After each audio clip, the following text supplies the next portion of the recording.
I'm going to start if that's okay. Good afternoon. So my name is Richard Ayres. I'm a social care advisor at Care England, and I want to welcome you to the joint Grant Thornton and Care England webinar addressing the mounting pressures on social care following the budget and the sustainability issues we have across the sector. Today, Ryan Dearman, the Healthcare Director at Grant Thornton, is going to introduce himself and his panel made up of providers, advisors and investors to talk through the mounting pressures on social care sector and in light of the announcement on the annual national minimum wage uplift impacted by employers' national insurance changes. The panel will discuss how these challenges have affected businesses and clients and discuss the sustainability of the sector and what solutions could support individuals and care businesses. If I can ask you just to keep yourselves on mute, that would be very much appreciated. Thank you.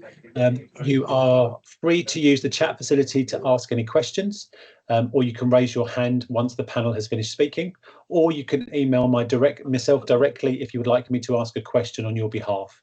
I'll drop my email address into the chat shortly. I will ask you to keep yourselves on mute, please, until the panel had finished speaking. Our panel will talk for around 35 to 40 minutes, after which Ryan will facilitate a Q&A session and raise any questions that have come up and put those to the panel. At that point, you can put your hand up if you would like to ask your question to the panel directly.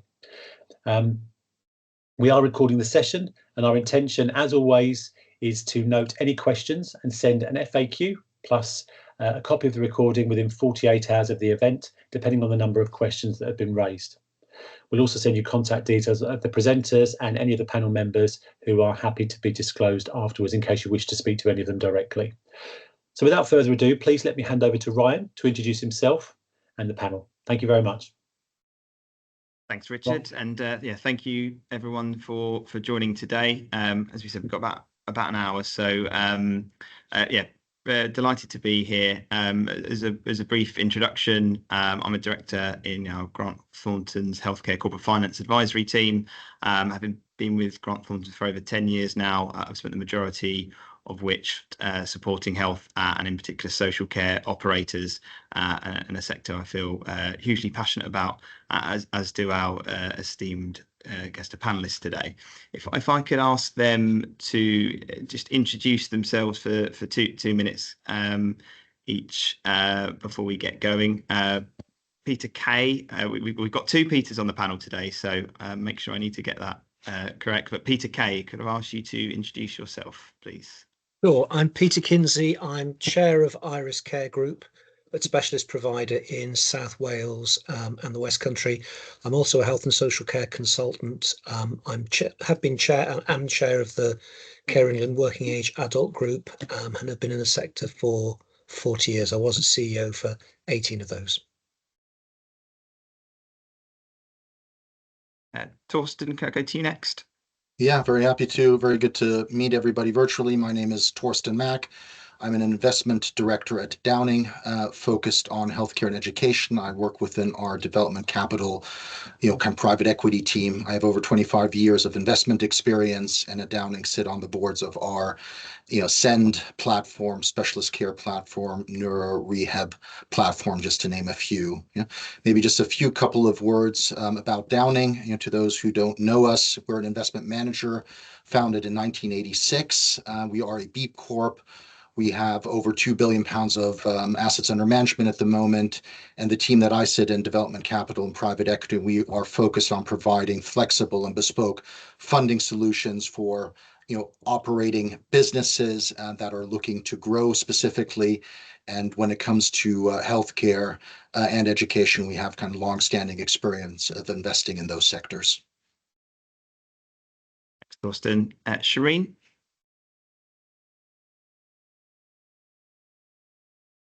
Can't hear you, Shireen. Apologies. Can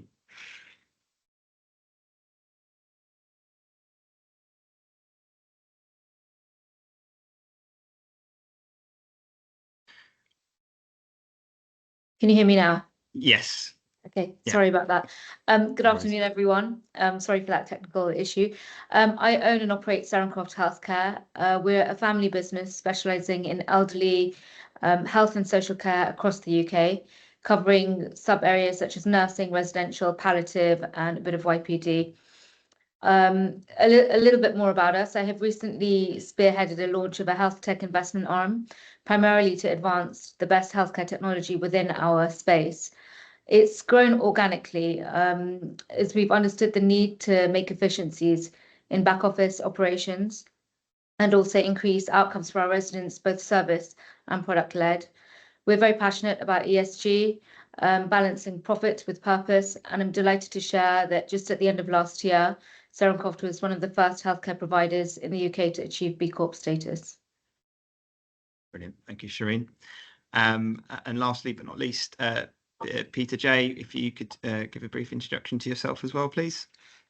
Thanks, Ryan. Yes, the second Peter.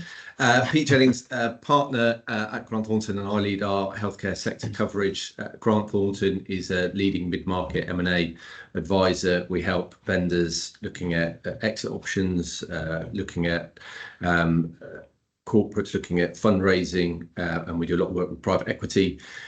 We have a strong healthcare coverage, which is quite diverse, but we're very strong focus on social care, and that's elderly care.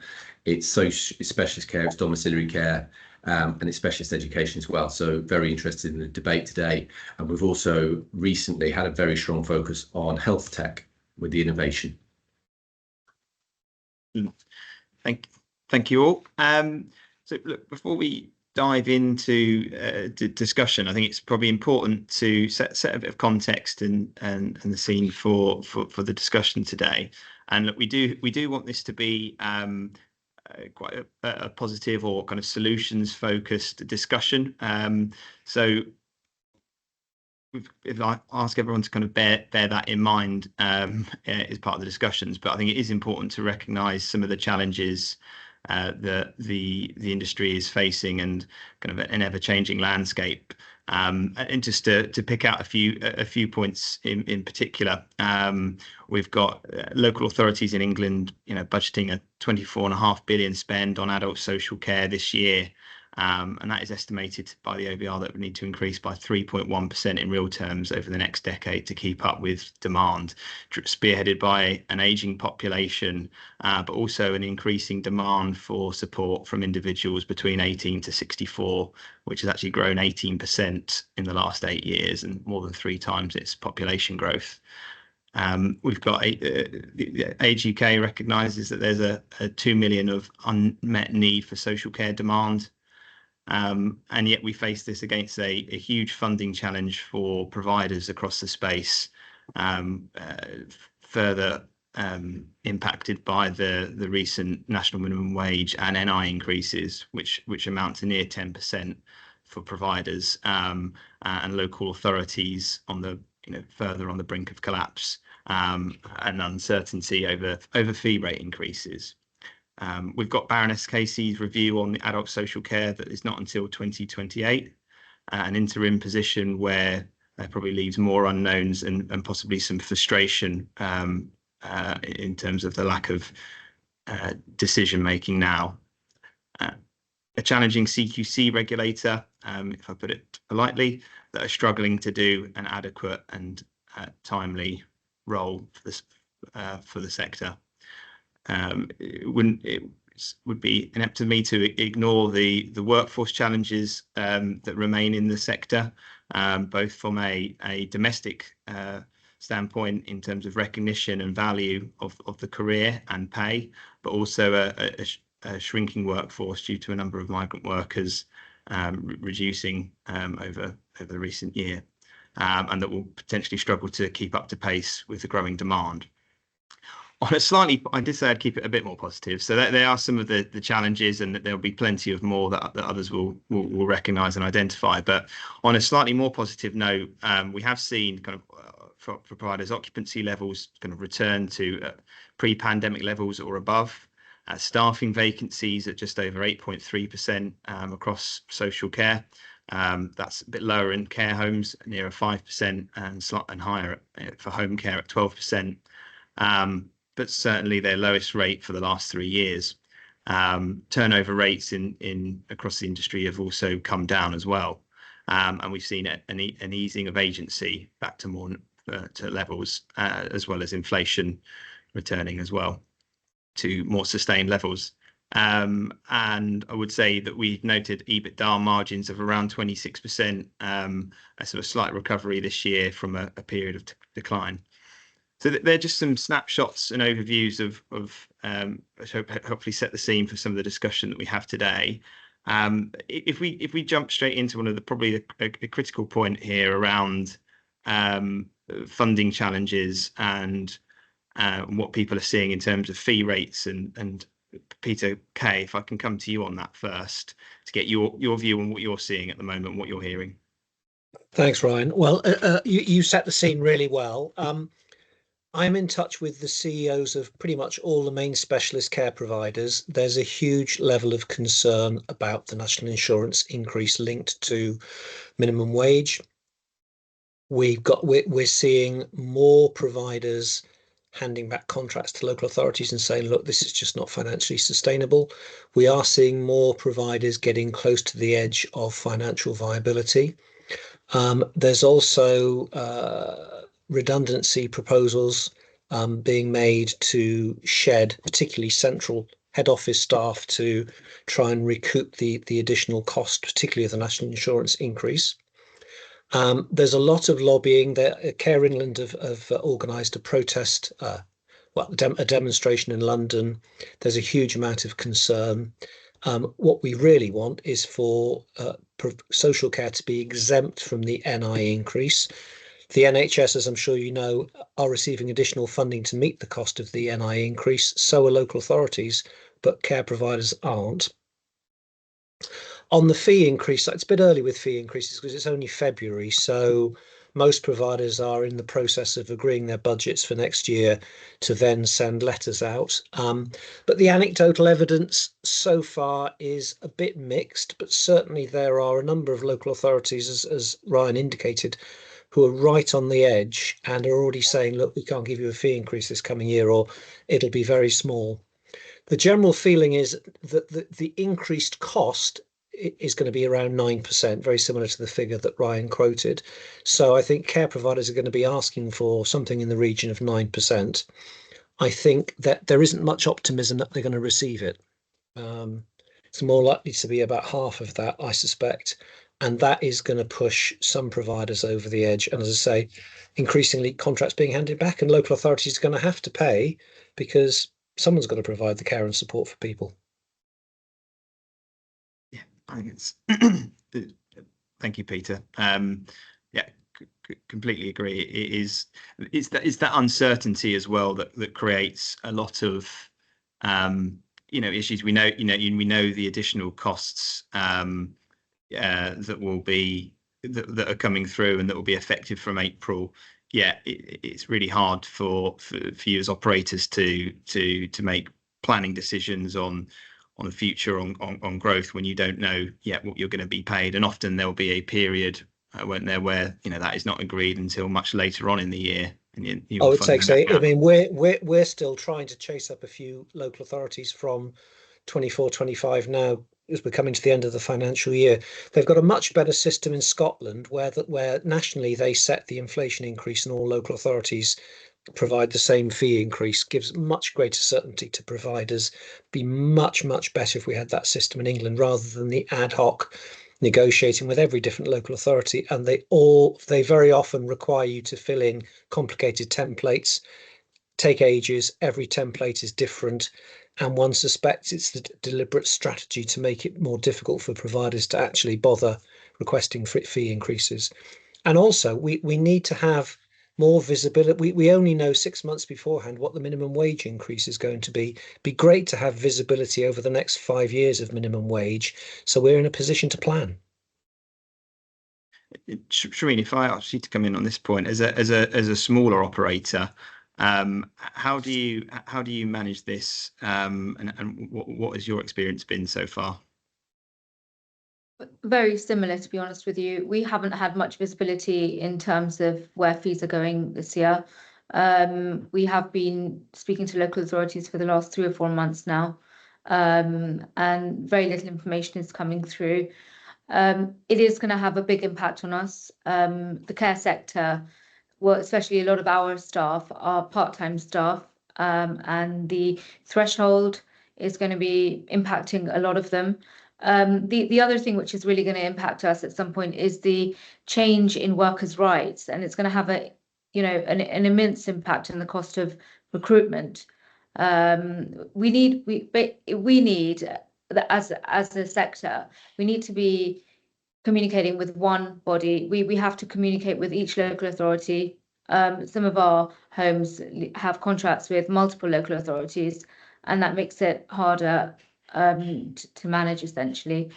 We need more collaboration, and we need to have access to high quality staff, and the industry needs to continue to pull together we need to become more attractive as a sector to work in as well. We've got carers. The average age of carers in our industry is quite high, and where is that new workforce going to be coming from? And that's another challenge that we face as well. It's a really good point, Shireen. And how do you make this? And I think this is an age-old question, but how do you make the sector more challenging and appealing to graduates, to younger individuals that choose to go into this career? I mean, good to touch on some of the things that you've been doing at Sarencroft to understand, what you are able to do to promote that within your organisation. So we've been looking at a lot of softer touch areas in recruitment. We're finding that the younger generation coming through are quite attracted by things such as B Corp, where your organisation is doing well for not just for profit, but for the wider good of society, and also providing tracks for them to build up their career ladders. So we have a career pathway which they can all join when they start, and give them that career progression, the training that they need to build up their skills to grow through the care sector. It is challenging when the sector is so fragmented, and carers are not in this for the money, but at the end of the day, we would be able to keep them for longer. We would be able to retain them and give them better conditions if we got higher fees through. And that's the bottom line. Peter, Thorsten, anything to add on what you're seeing in your organisations around that? No, listen, I think Peter and Shireen kind of covered it. I mean, what we're seeing, from an investment perspective, and appreciate we're, I guess, one step further removed than kind of Peter and Shireen, who are running organizations, is exactly, we don't know where the fee rate increases are going to come from. We are fully aware of the funding pressures that funders are facing. But likewise, we also hope that funders understand the impact of the NI increase and the national minimum wage increase is going to have on these businesses. As an investor, I think some of the things that we focus on to mitigate some of these challenges is, and a lot of these things will seem very, very straightforward, and obviously kind of the execution, the implementation isn't such, but I think first and foremost, it's really important that an organization really puts quality of care first. If you're delivering high quality outcomes, then you would hope that any discussions with the funder is just starts off on a different basis. We also tend to focus on sectors where there is generally kind of an undersupply of either places or beds. So sectors where the private sector can really make a difference, and where you can work in partnership with public stakeholders to kind of create more kind of capacity. And then also making sure that when you're opening new services, that you're not reliant on, or wholly reliant on, one funder. That you're trying to open services where you have a degree of funding diversity. I mean, these are all things that help mitigate some of these challenges that will kind of come from funding pressures. I do also think it's probably given what is happening, that I think there is it is one of those situations where I think operators will have to accept that margins may be diluted, at least in the short term, as a result of not getting necessarily the fee rate increases this year that you would need to negate the increase in costs coming from the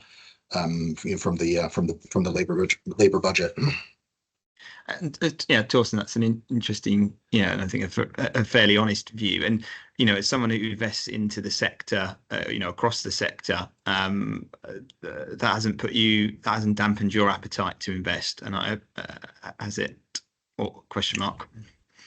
No, it hasn't. So I think we remain kind of long-term bullish on the sector. And if you look at a number of the subsectors that we're invested in, going back to the point I just made, there are a number of sectors where there is just overwhelming demand, and there's an undersupply of beds, and the private sector and private capital can really make a difference here by creating that new capacity. I think it's also worth mentioning that if you look at some of the unique challenge or some of the challenges faced by the LAs, the NHS at the moment, long waiting lists, and people in hospital when they don't necessarily need to be in hospital. I think a number of operators, if they can really demonstrate that they're helping to resolve bed blocking by getting people out of hospital that don't need to be there, and then actually providing that support at a lower cost than what it would cost to keep those people in hospital. You can create a win-win situation here. Thank you, Thorsten.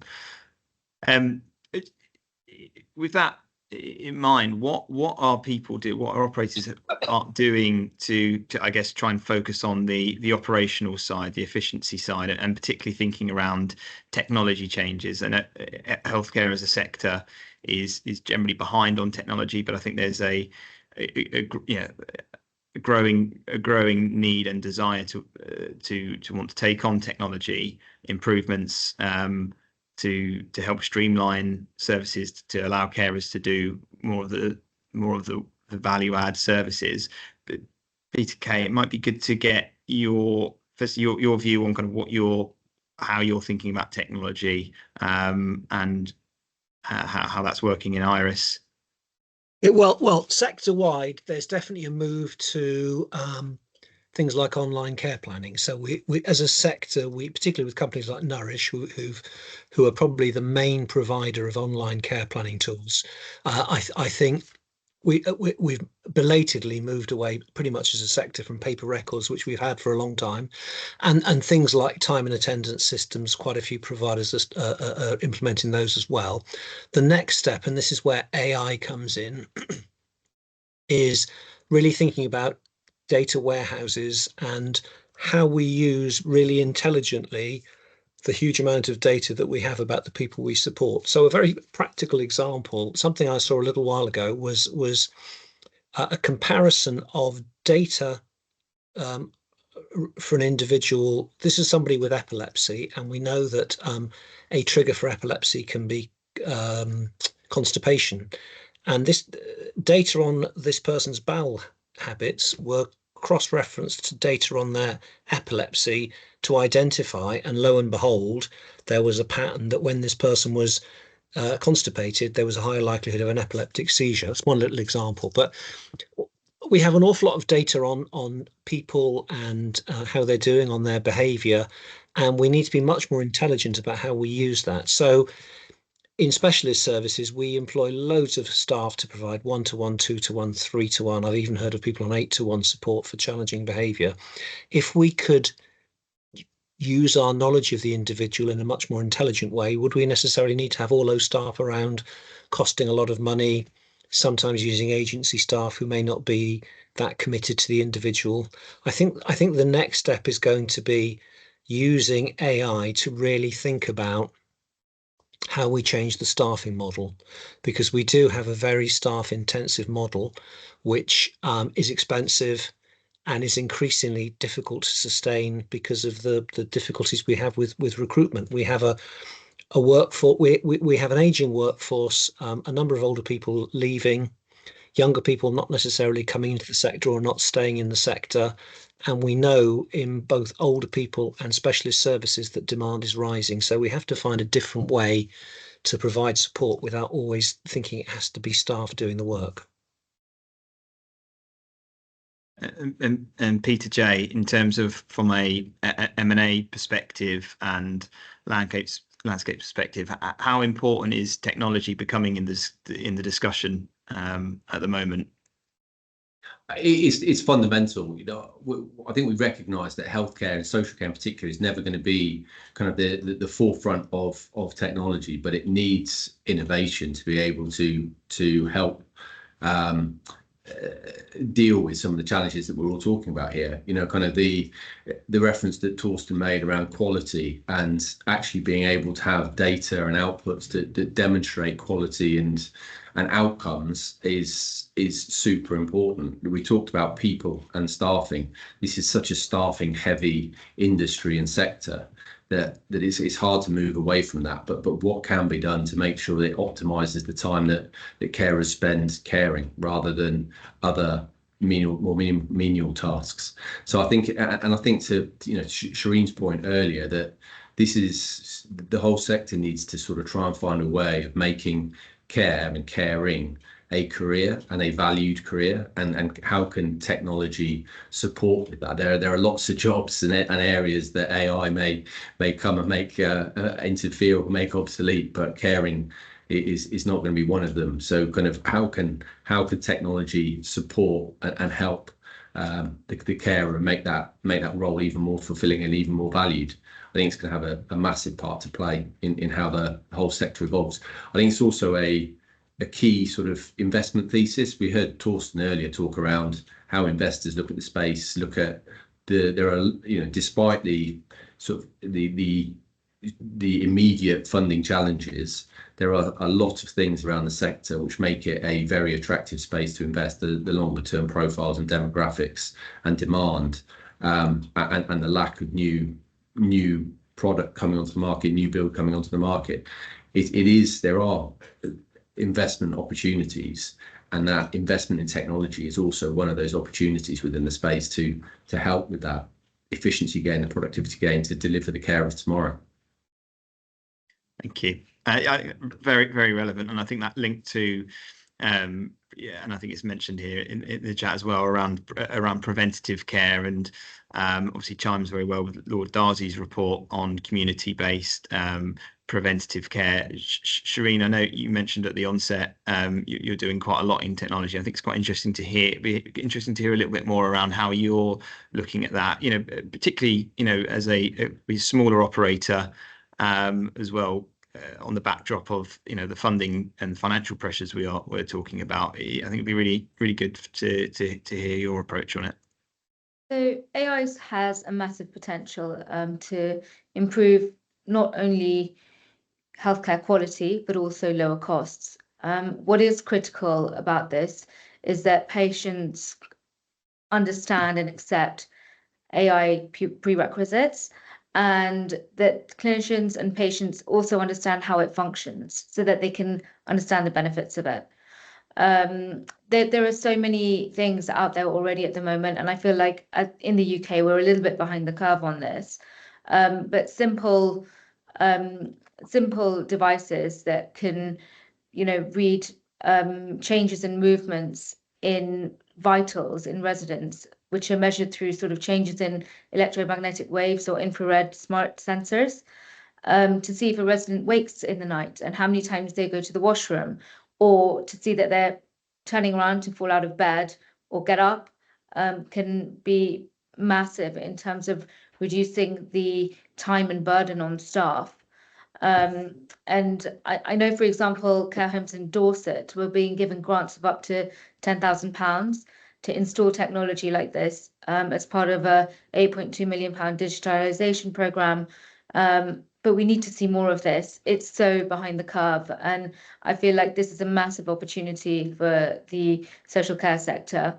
The more we can embrace it and the more we start investing and using this technology, the better the technology will become, and the smarter our homes will become, the smarter the quality of care we'll be able to provide to our residents. That there are so many things, also from a management perspective. So we talk about online care planning, time and attendance, but I feel that that is, that's the sort of norm which any industry can pick up on. But with regards to the next stage, I think for the social care sector, it's what is actually impacting the quality of care.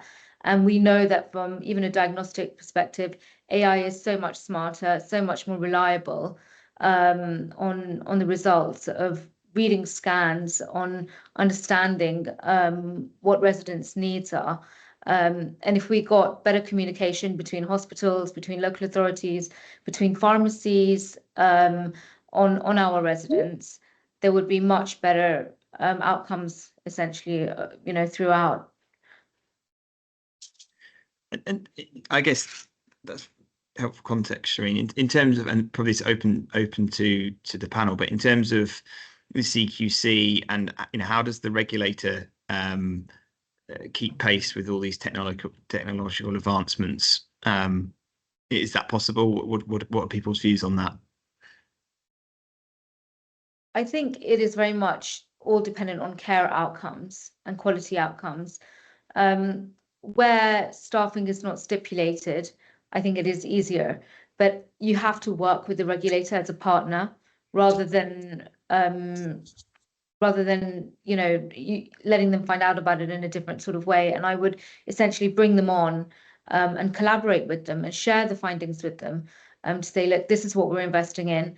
This is the impact that it's having, and share the positive outcomes, because you may not decide to reduce your workforce, but you can demonstrate that definitely it's having a positive impact on your residents and their care, and to the families and communication with families. The impact's tremendous.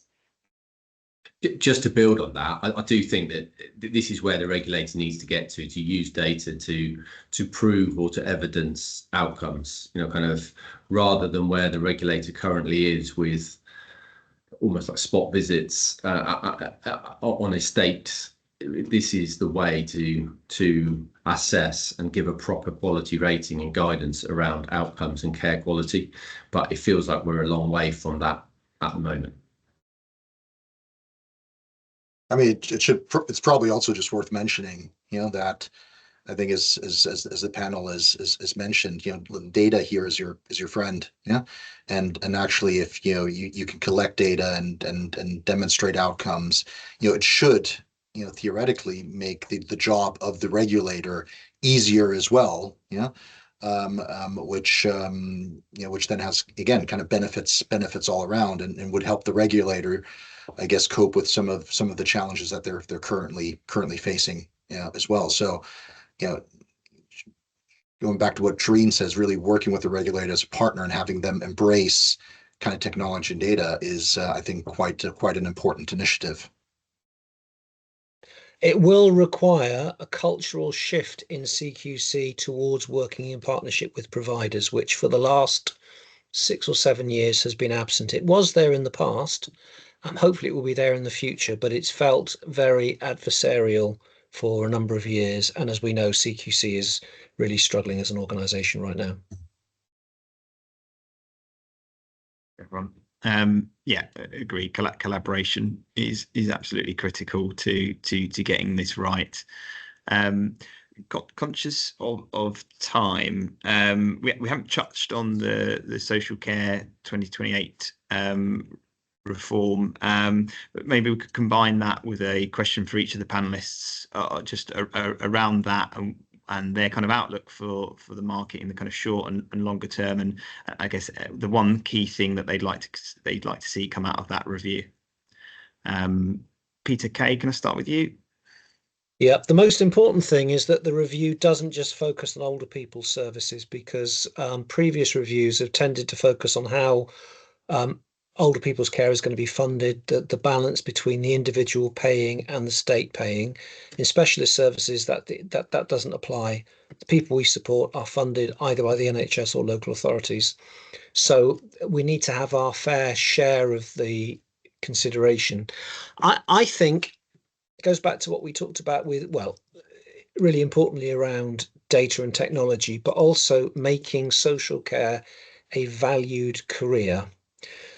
So in Denmark, as an example, in social care services in Denmark, 2/3 of the staff can be graduates on 70,000 euro salaries. And so that's over half the staff team, because they recognise they're the skilled job and the fact that you need highly trained people to do it.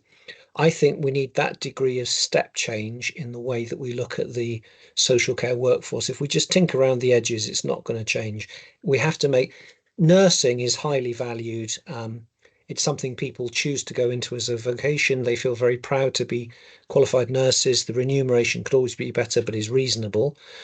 We need social care to have the same status as nursing and medicine do. Otherwise, we're never really going to get out of this poor relation. And finally, prevention. We waste an awful lot of money on supporting people where if we'd intervened earlier, we could have done it for much less. And that's not just adults. If we think about children, we have somebody in one of our low secure hospitals on a 3-to-1 staffing ratio who has a personality disorder, who had an appalling childhood, costs the NHS a vast amount of money, and this person is in terrible emotional distress. If we'd intervened very early when she was a young child and provided mental health support, her life trajectory would be very different, and it would have saved the NHS millions. Because what we never talk about, and I think we perhaps should start to think about, is whole life cost. We have people in our services who cost £200,000-300,000 a year, if not more. Over a 40-year lifespan, that's a vast amount of money. If we spent a lot less than that when the issues first arose, we could minimise distress and massively reduce public expenditure. Who would like to go next on the panel? I'll jump in, Ryan. Peter, number 2. So what I'd like to see is certainty. I think that word has come up a number of times, and from an investor perspective, as we've talked about, there's lots of different options and strategies around to invest in the space. But what is needed is certainty. So certainty over regulatory environment, certainty over funding environment, and certainty over the long-term plan. And I think if some of the deal not review implementations were brought in, it will take time, but there can be strategies built around that certainty and that long-term visibility. That's what investors need to bring the right type of investment into the space. The other bit, I think, and the other word we've talked about is collaboration, and I think that's not just collaboration with the regulator, but collaboration with the commissioners. And I think that I think Peter and Shireen mentioned it. Having to negotiate with multiple different commissioners and multiple different payers, and there being no consistent sort of attitude from all of the local authorities and all of the ICBs and CCGs. There's too many interested parties to continually negotiate with. That collaboration spirit needs to be set out across the board. So I think if you can achieve those things in the 28 review, I think along with some of the funding that would be required to pay the wages that the sector needs, and the final part from an investor point of view would be almost the sector PR, kind of not just for the workforce, which definitely deserves more recognition, but also that the private operators. It's not profiteering out of a space. It's actually, and when Thornton talked about it with Investor Hat, the main objective is delivering care quality and quality outcomes. Some recognition that is what you as a provider group are doing, and Shireen talking about being a B Corp as well, where it's written into the company books that the strategy or the purpose is not just financial gain. There is a social impact benefit. What this sector delivers in terms of social good needs to be recognised, rather than kind of always hiding away because it's worried about the headlines, which are always negative at the moment. So if we can, that would like what I'd like to see as well is a reset on the public perception of the sector and the good that operators are doing. And I'd add to that collaboration. So collaboration not in terms of fees, but also providing a platform to infiltrate AI throughout the sector, and to set targets on AI and see how productivity can improve in the sector. Because I think this is so critical that if they don't start doing this now, we're going to be in the same place another 10, 15 years down the road where we are now. And I think it'll be harder to save the system then. They need to set, incentives. They need to provide pathways for carers coming through, and giving them the training. I mean, the care workers are generally really not very savvy when it comes to technology. And I remember when we started putting all of our pay slips and things like that online, going back 10 years ago, everyone had a Facebook account, but nobody could retrieve their pay slip. And I feel like it's something that should be infiltrated through the system. It is in other sectors, so why is it not through ours? And I think that collaboration throughout the NHS, social care, CQC, working with IT at the forefront and AI, and smart technology at the forefront of that. I think from my perspective, yeah, without repeating everything everybody has said, wholeheartedly agree with that. There's probably two things I just highlight in addition.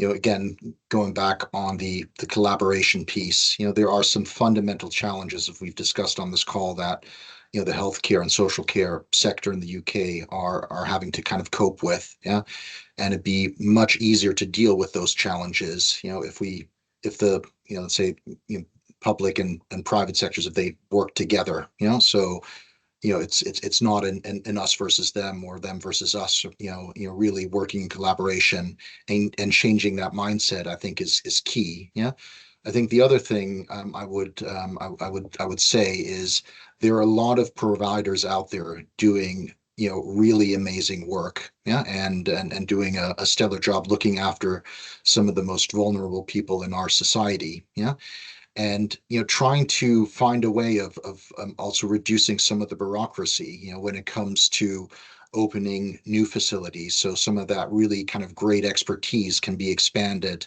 and can reach more people, or even in the instance where, for example, if you're running a service and your rate, it requires improvement, yeah, and you've implemented your action plan, getting CQC, for example, to kind of come back to re-rate you, just can take a crazy amount of time, and I understand the challenges CQC are facing, but those delays, have an immediate impact on those organizations, and more importantly, have an impact on the people, within those homes, and so what I'm hoping to come out of the review as well is maybe to cut back on some of that bureaucracy, making sure that things can be executed faster. It's awesome. Thank you. Thank you, everyone. There was some really interesting discussion there, and I appreciate. I'm sure we could go on for hours delving into these points even deeper. But thank you very much for some interesting insights on the funding challenges, what people are doing in regards to workforce and technology. And Thorsten, it is good to hear an investor that is very much committed to the sector and takes a kind of longer and very much pragmatic view and quality first approach, which I think will be refreshing for everyone to hear. We've got about 15 minutes left, so to take questions from the panel. I think people can feel free to raise their hands to ask questions. If not, I will try and pick some of the questions out that have been lots of good comments and questions coming through on the chat. So let me pick out a few of those, but do feel free to put your hand up.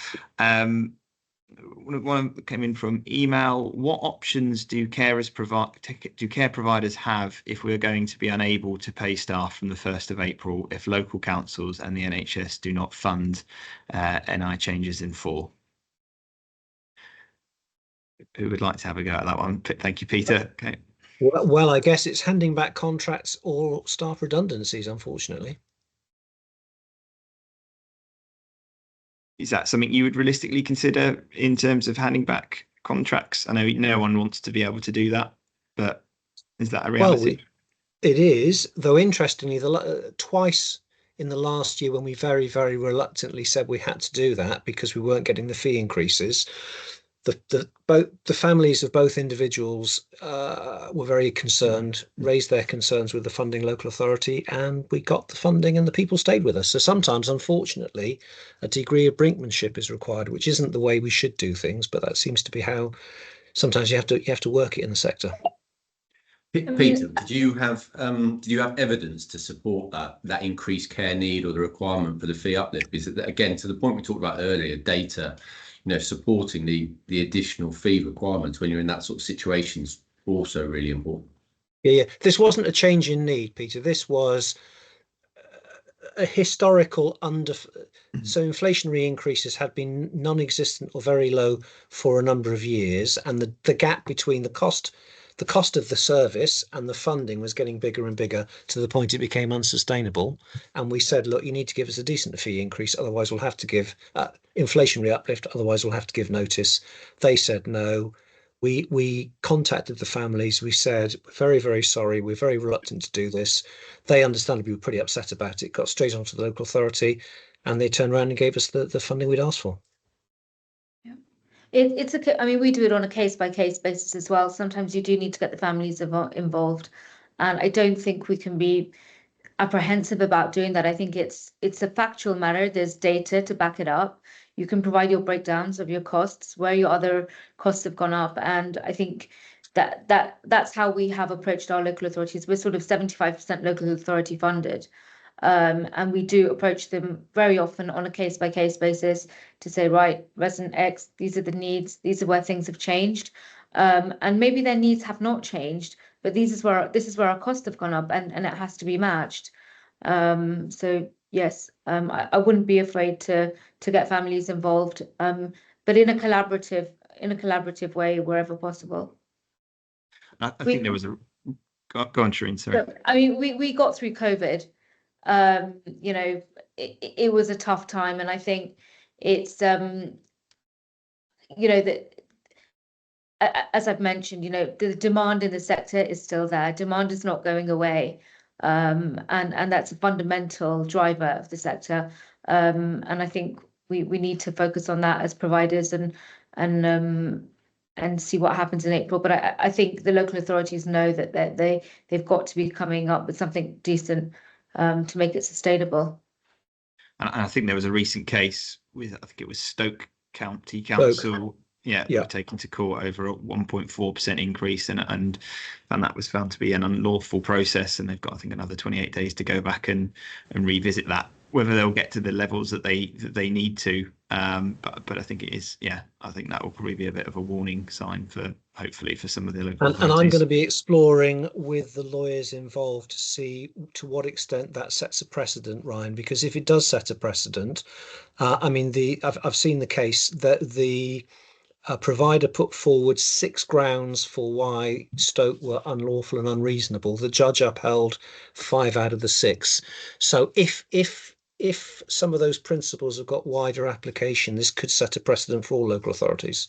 Could be a very important case. Yeah, it could be massive. I see a couple of hands up. Richard, you had your hand up first, and as you're also on the panel, Yeah, only very, very briefly, just on the point of handbacks. Handbacks are a real risk to the sector. The department are incredibly worried and concerned about the amount of contracts that will be handed back. We're trying to explain to them, because they want to try and manage and measure that through the capacity tracker, and we're trying to explain that providers won't tell you till the very last minute. So don't try and measure handbacks, because at that point it's too late. You need to be gauging earlier on in the process. But there's other people with their hands up, so I'll hand over to those. Lloyd, you've got 2 hands up in the air. So oh right, I don't know how that's happened, but just consider just the one. My concern is I've approached one local authority, and they've written about fee uplift, and they were quite forthright in saying that there will be no inflationary uplifts. So that's our stance. So I thought, well, That's interesting, because as an individual provider, when you read that sort of letter, you think, where do you go from here? Well, I don't know what if anybody else has experienced the same, has had the same experience, but certainly it's sort of thrown me a bit, thinking, well, you know, what on earth do I do? Because I definitely have a couple of placements which are currently underfunded. If I then sort of focus on those 2 placements, will they then sort of come in and say, right, okay, we'll move them somewhere else? And obviously that's not going to be very good for us as a small independent. I just wonder whether anybody else has had a similar experience. We had that issue with a London local authority, and they told us in October for the year ending 23-24 that after consultation they are giving us a 0% increase, and we've told them that we're not going to be placing with them anymore, and we will not be taking residents anymore from them until they decide to pay what will be efficient for us to run a service for that. Well, that's an interesting approach to take. But what if, for example, one of the local authorities I just mentioned is one of our main local authorities? What do you do then? I mean, it's quite a brave thing to say, but in reality, it could have an impact on our bottom line. Lloyd, an idea. I mean, it depends on how this Stoke case shakes down, because as I said earlier, it could possibly set a really important precedent. And it may be that through the good offices of Care England, you see whether other we all know the particularly difficult local authorities. So if this is a local authority that other people are struggling with, it may be that through Care England we can identify 5, 10, 12, 15 providers that maybe want to go in for a judicial review together. It depends on depends on what the consultation this authority has done. Doesn't sound like a great deal, but their attitude, they may fall foul of the same things that Stoke fell foul of. And judicial reviews are very expensive, so you'd want to be going in as a consortium of providers. But sometimes, because a lot of local authority lawyers get very scared of them, sometimes just a letter from your lawyer saying we're intending to implement a judicial review can be enough to make them think, oh, blinking heck, we better do something about this. So it's one of those situations where it's better to kind of go in as a group, or maybe under the umbrella of Care England, rather than trying to battle it on your own as a small provider. Yeah, but it's also a question, I won't take much of your time, but it's a question of how brave one feels about that sort of thing, because obviously absolutely. There's a relationship that you want to maintain with the local authority, and if you sort of put your head above the parapet, you might get, you might lose your head, so to speak.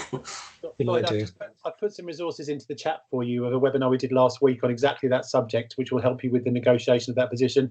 Peter's right. I think we'll see what comes out of Stoke. We're working very closely with the law firm who set that up to see whether there's an opportunity to corral the troops, because a letter before action probably costs about £8,000 to £10,000, and getting a few providers together to fund one of those letters can have just the same impact as a threat of judicial review. So definitely an opportunity to consider. Okay, thanks. Penny, I see you've got your hand up. Yeah, hi everyone. Hi. Actually, Peter, you just very succinctly covered what I was going to say, which is effectively a couple of things. So firstly, we're an elderly care operator. Our services are typically covered by framework agreements that encompass the vast majority of our residents. So, talking about handing contracts back, that is a very nuclear option in our sector. We don't have quite the same leverage, I think, Peter, with perhaps in the way you do about handing contracts back and having that negotiation around individual sort of care packages that are negotiated, and that is incredibly challenging for those providers that operate in the elderly sector. And so, Lloyd, absolutely, I think the advice of joining up with other local operators in the area that are in a similar situation, who are perhaps large proportions of their revenue funded by one single local authority, that in effect you're behest to their decisions of, is the best way forward, because otherwise, you are in that position of sort of like it or lump it, or taking on a level of negotiation independently, which is incredibly time consuming when, despite all of this negotiating that's going on, you still have a business to run every day, you know, and all of the challenges that come with that, you know, in a normal week outside of negotiating these fee increases. So I would absolutely recommend joining obviously Care England, but, you know, more localized care associations as well can be quite helpful. I mean, that'd be quite useful. It's just a question if I can get included in some sort of group, that'd be great. If you can help, Richard, if that's something that you could. Absolutely. Just let me know where you're based, Peter. Just drop it in the chat, Lloyd. Sorry. Okay, great. Probably one final question. Just kind of going back to technology. So there's a question here. In order to transition in this new technological world and invest in technology, but fees paid do not allow the capital investment needed, how can I as a provider secure the funding I need to update and upgrade my service? I think it's a really, really interesting point. And Shireen, perhaps I can ask you to pick that one up, given as a relatively small operator. There have been grants from local authorities recently, few and far between, for upgrading IT in care homes. I know we saw a few in Stockport. I've heard of some in the south as well, and I think we just need to try and make more noise about this with our local authorities and the boroughs that we're working within, to try and see if we can get those grants pushed through. I mean, I think these technologies will become cheaper. The market's being disrupted as we speak, but they can seem very expensive to start with, but there are some which are more accessible than others, and I think it would be really good to have some education about what is out there. When I was doing a bit more research around it, there just seems to be a lot of it is even produced and created in the UK. And I think we just need to get better at knowing what's out there, and learn more about it. And I think it would be great if there's something around that we can do as a sector. But I think pushing the local authorities for grants on this would be something that we could lobby towards. Right. One of the comments just gone into the chat on the back of that is very right, in that there are grants for maybe the upfront cost, but it's the ongoing cost of the subscriptions as well, which has an impact. But I guess at that point there needs to be a benefit and an economic benefit of implementing the technology. So what is the efficiency gain of that technology? What does it improve? What does it mean you need less of by implementing that technology? And that's what the technology needs to deliver, that there's gains somewhere else. Yeah, that's easier right. said than done. Yeah. I think that's brought us to time, really, Ryan. Yes, agreed. Thank you all. Thank you all to our panelists for their contributions to the discussion today, and thank you all for some very engaging questions as well. Hopefully you found that useful, and I believe, as Richard said at the start, that a transcript will be sent around afterwards. But Richard, I'll hand back over to you. Thank you very much. Just a big thank you to say for everyone who's joined. I think there's